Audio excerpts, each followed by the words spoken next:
Alors pourquoi DaVinci Resolve pour une association comme la nôtre? Et en général pour autre chose aussi.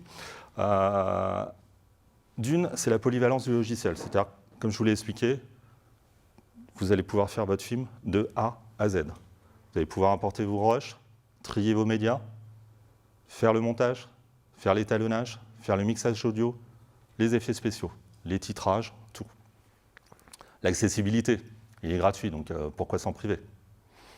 Vous avez aussi une ouverture, c'est-à-dire que vous allez pouvoir importer des rushs de plein de caméras différentes, des fichiers faits par d'autres logiciels.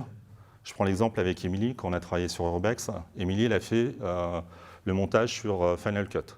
Moi, j'ai pu prendre juste un petit fichier qui faisait quelques kilooctets, hein, vraiment un petit fichier. Moi, j'avais déjà les rushs sur ma machine et j'ai pu faire en fait tout ce qui est étalonnage et faire le finishing du film dans DaVinci Resolve. Alors que le fichier vient d'un autre logiciel comme Il vient d'un autre logiciel en fait. Donc il est capable de comprendre plein de logiciels, mais il est capable aussi de les exporter vers d'autres logiciels. Vous faites votre montage, hein, vous voulez que quelqu'un travaille sur les effets spéciaux avec un autre logiciel, il est capable de faire des exports vers d'autres logiciels du marché. Et du coup, voilà. Quand on fait ça, il faut changer son format de fichier ou pas? Est-ce que ça les change? Est-ce que le logiciel a un autre, le format de fichier change ou pas? Bon, c'est des formats de fichiers différents, mais en fait, on va dire exporter, puis après, on choisit la liste du logiciel vers lequel on veut exporter. C'est aussi simple que ça. Alors, gros avantage aussi de ce logiciel-là, c'est qu'il évolue très très vite. En seulement 2 ans, au moment où ils ont commencé à faire le logiciel d'étalonnage et de montage, ils sont passés à un logiciel de mixage audio, de trucage. Donc ils sont vraiment... là, aujourd'hui, il manque rien. Il manque rien. Et les mises à jour, ils en font tous les 2 mois. C'est-à-dire que moi, à peine il y avait une mise à jour que il fallait déjà en mettre une autre. Alors, je n'étais pas obligé de le faire. Hein. Des fois, il vaut mieux attendre que les gens essuient les plâtres et puis voir si ça se passe bien. D'ailleurs, un conseil, hein, si un jour vous montez un film avec un logiciel comme DaVinci Resolve et que les bêtas arrivent ou qu'il y a des mises à jour, dès que vous avez commencé votre film, vous ne touchez à rien. J'ai eu l'erreur de le faire avec mauvais endroit, mauvais moment. J'ai voulu mettre les mises à jour au fur et à mesure, les bêtas, puis je me suis retrouvé avec des problématiques. Il y avait des choses qui ne marchaient pas et des bugs. Donc j'ai été obligé de retravailler. Donc dès que vous commencez à faire votre montage, votre film, vous ne touchez à rien. Et une fois que vous avez fait exporter votre film, vous pourrez en fait regarder les nouveautés, tester. Mais dès que vous êtes en production, il faut éviter ça. Pour éviter de donner son film la veille à Adrien. La veille du festival. Alors, où télécharger DaVinci Resolve? Alors, ils ont un site. On va y aller. Donc, je suis allé directement sur la page. Donc, je vous enverrai le lien, hein, pas besoin de le noter. Donc, c'est Blackmagic Design. Il y a une page qui est toute en français, hein, parce qu'à la base, c'est en anglais. Il y a 2 versions, il était qu'en anglais. Hein. Maintenant, il est en français. Presque traduit. Alors là, vous avez toutes les explications, tout ce qu'ils ont rajouté. Et donc, en fait, vous le téléchargez juste ici. Hein, cliquez ici. Alors, il va vous demander vos informations, votre nom, votre prénom, votre adresse, votre numéro de téléphone, la totale. Non, mais après, voilà, il se forge une base client. Moi, j'ai rentré mes identifiants pas mal de fois parce qu'au début, j'étais sur la version gratuite. J'ai jamais reçu de mail de Blackmagic. Je ne suis pas spammé du tout, en fait. Donc, alors après, moi, je l'ai acheté par la suite quand on a fait Urbex, hein, parce que j'avais besoin de la réduction du bruit. Notez bien, la réduction du bruit, version payante. Je vous donne déjà une réponse.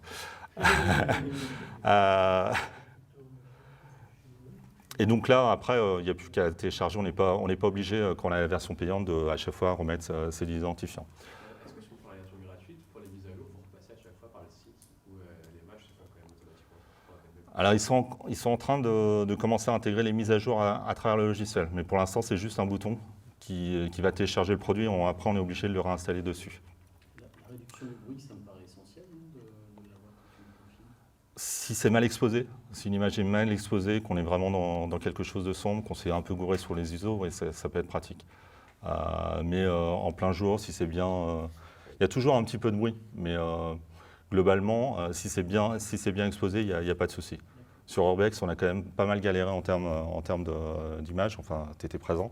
Et on en a eu besoin et ça nous a rattrapé des plans quand même. Et les autres logiciels proposent ça dans des versions payantes aussi, ou on peut l'avoir dans des versions gratuites là-dessus? La réduction de bruit? Non, ça, tu le trouveras qu'à travers des choses. C'est toujours payant, c'est toujours payant. Alors qu'est-ce que je voulais vous montrer? Je voulais vous montrer que. Pourquoi je ne retombe pas sur le menu? Attendez, je vais peut-être réduire un peu. Ah oui, non, c'était en bas. Vous avez un bouton formation. Donc il y a plein de vidéos pour pouvoir vous former une introduction sur le montage, l'art du montage, donc la partie étalonnage. Donc vous pouvez télécharger les vidéos, les voir en ligne, et c'est accompagné des fichiers projets. Donc en fait, vous pouvez aussi vous former par vous-même avec ça. Donc ça aborde tous les sujets, hein. Ça va jusqu'à l'audio. Et c'est vrai que c'est souvent quelque chose qu'on néglige, l'audio, mais c'est vraiment super important. Mais c'est complexe, c'est complexe. Et vous avez aussi les bouquins. Donc à une époque, ils les vendaient sur Amazon. Donc en numérique, on pouvait les avoir pour pas trop cher. C'était 5 €. En version papier, c'était une quarantaine d'euros. Là, en fait, on peut télécharger le bouquin. Alors, le dernier, je crois que celui-là, ils l'ont remis c'est le tout dernier, donc il est en anglais, il n'est pas encore traduit en français, celui-là. Et encore, il faudrait vérifier.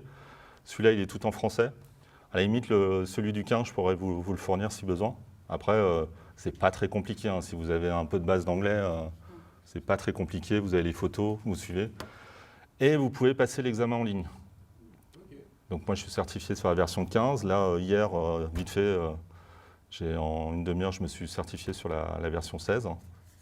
Donc voilà, après, vous pouvez avoir vos petits diplômes, vous êtes content. Mais au moins, ça certifie que vous avez une bonne compréhension du logiciel, quoi. Les certifications, du coup, avant dire qu'on maîtrise le logiciel, ça sera plus à voir. Oui, après, si demain, tu veux devenir un formateur d'Amasi Resolve, bah, tu peux présenter à tes clients que tu es bien certifié là-dessus. Après, c'est pas parce que tu as passé l'examen que tu es un pro, hein. Je pense que l'étalonnage, à mon avis, c'est des années et des années d'expérience pour arriver à faire quelque chose de bien. Moi, je continue, je persévère dessus, mais je continue encore à apprendre des choses. Bon, on va peut-être passer dans le vif du sujet. Hop.